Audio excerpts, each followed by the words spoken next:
President, I ask unanimous consent to complete my remarks before the vote. Without objection. Thank you. Madam President, I have made no secret of my opposition to this bill. For weeks, I have been warning about the real dangers of a year-long CR like the one that has come before us from the House Republicans.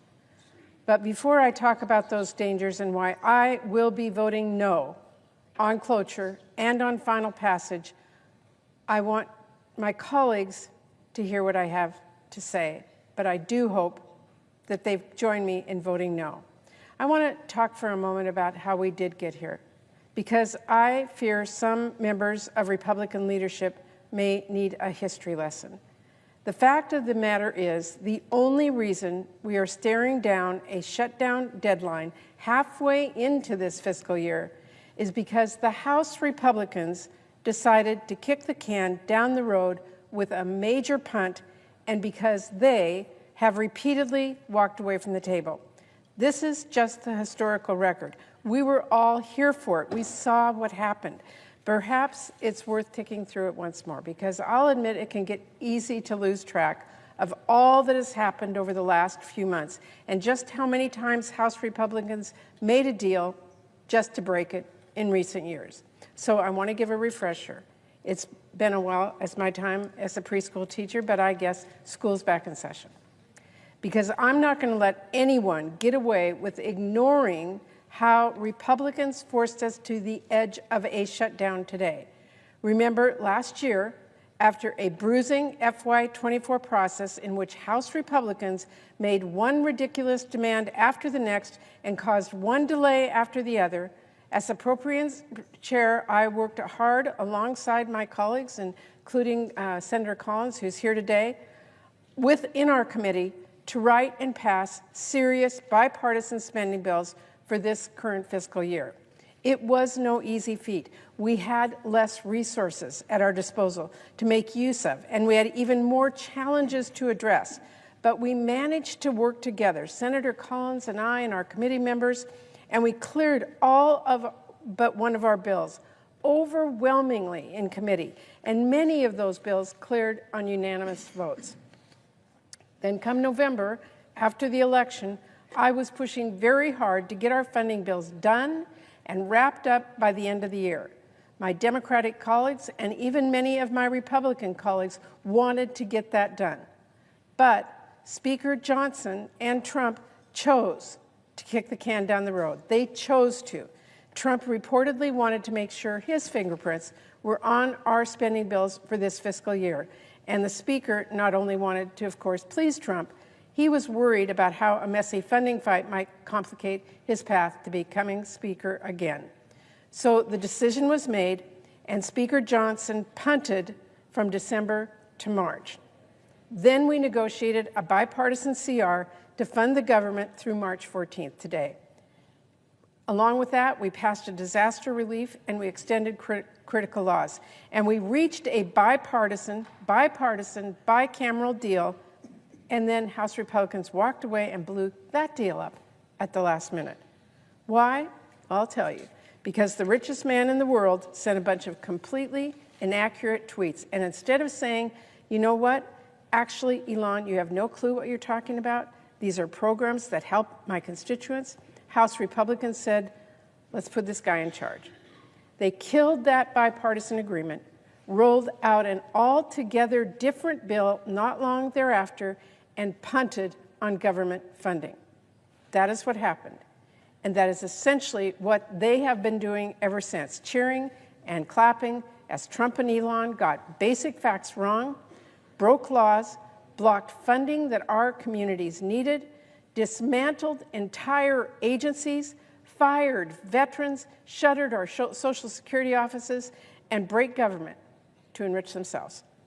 And while Trump and Republican leadership were fixating on whether they passed one bill or two for their plan to cut health care for kids, to pass more tax cuts for billionaires, a fast approaching deadline was on its way to us, one that's here now. For the next several months, Madam President, I have remained at the table, ready to negotiate funding bills. My Democratic counterpart in the House, Rosa DeLauro, and I never left the table, not once. We made an offer after an offer, as did our Republican counterparts. My top priority has been and continues to be doing what we do every year, which is passing full-year funding bills with the detailed directives that we include in our spending laws every year. I have wanted to make sure we continue to provide those and make sure that our constituents' voices are heard. They're heard in federal funding, which I have to say this CR fails to do. Instead of working with us in good faith to fund the government in a bipartisan way, Speaker Johnson and Republican leadership walked away and started working on a Republican funding bill without an ounce, not an ounce, of Democratic input. I remained at the table. My counterparts on appropriations and I continued to talk to keep the ball rolling. But by the end of last week, for all intents and purposes, we had an agreement on top-line funding. But the call had been made. The call had already been made. Johnson was in on it.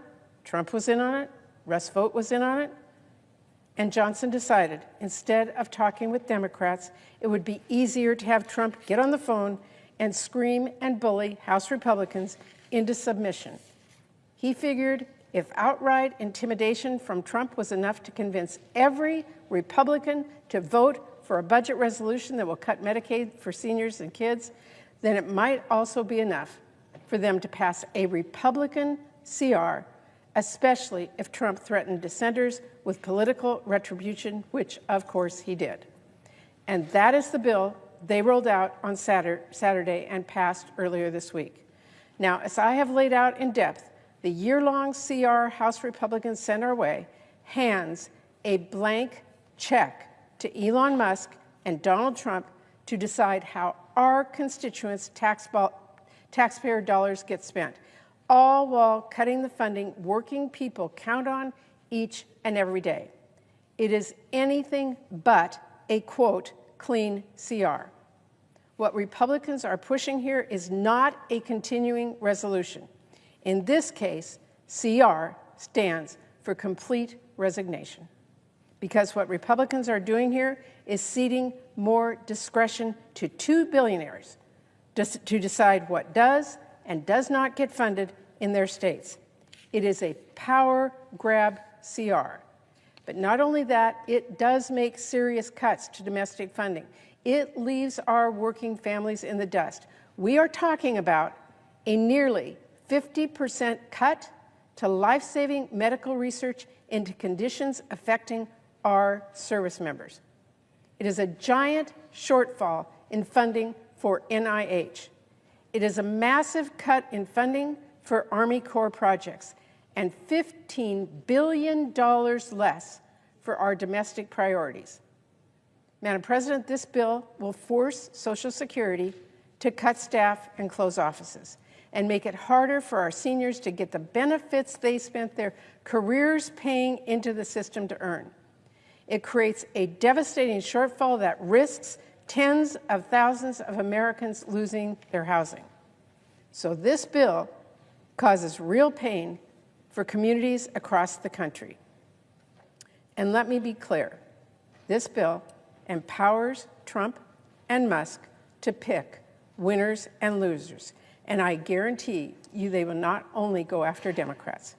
Inexplicably, House Republicans are saying, give Trump all this power or we'll shut down government.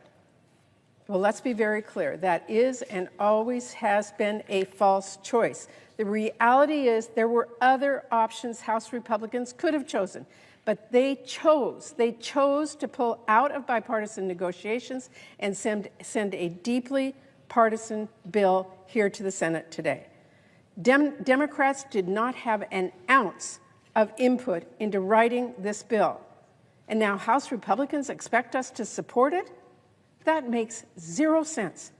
Let me be clear. In my time in Congress, never, ever has one party written partisan, full-year appropriations bills for all of government and expected the other party to go along without any input.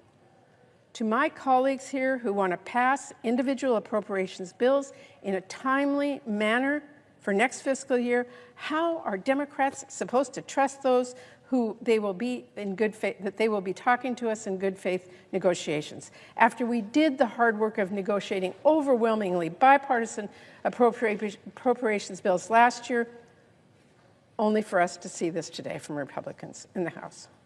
Only for Republicans to now say, swallow this partisan House Republican CR, or it will be Democrats that are shutting down the government. Madam President, that is a false choice and one we cannot accept going forward. When I cast my vote today, I am representing nearly 8 million people in Washington state. And in this democracy, their voices count for something. So you better believe I am not handing over my vote in exchange for nothing. The choice is not a government shutdown or passing a bill to write a blank check to Elon Musk.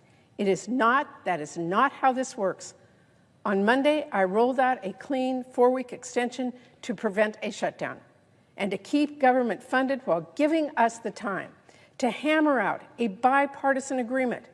We could still pass that right here, right now. If any member has any suggestions on what they want to see in the CR, I am all ears. Now, House Republicans may have already left town, but I'm pretty sure they know how to get on a plane. That's their job. Show up and vote. The bottom line is this bill will mean more pain and chaos for our country. I cannot support it. And please, let's remember, Republicans control the House, the Senate, and the White House. If you refuse to put forward an offer that includes any Democratic input, you don't get Democratic votes. That's on Republicans. If you don't get any input from Democrats, it's a Republican vote. A shutdown is on Republicans. The American people rightly understand that Republicans have pushed this country towards a shutdown. They do understand that Donald Trump has created a massive economic uncertainty and is putting us on track for a Republican recession. With his indiscriminate layoffs, his illegal funding freeze, his incoherent trade war, and now by threatening a Republican shutdown. Democrats did not write this bill. We did not have any input. But if we had, we sure wouldn't have handed over more of our power to 2 billionaires. You can bet we would not have cut our domestic investments by billions. Democrats did not write this bill. But if we did, we would have protected our public schools.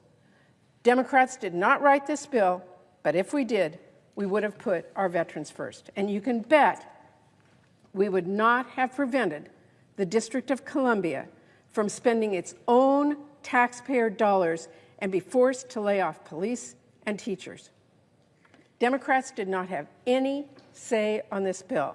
But if we did, we would have protected our public lands and your health care and life-saving cancer research.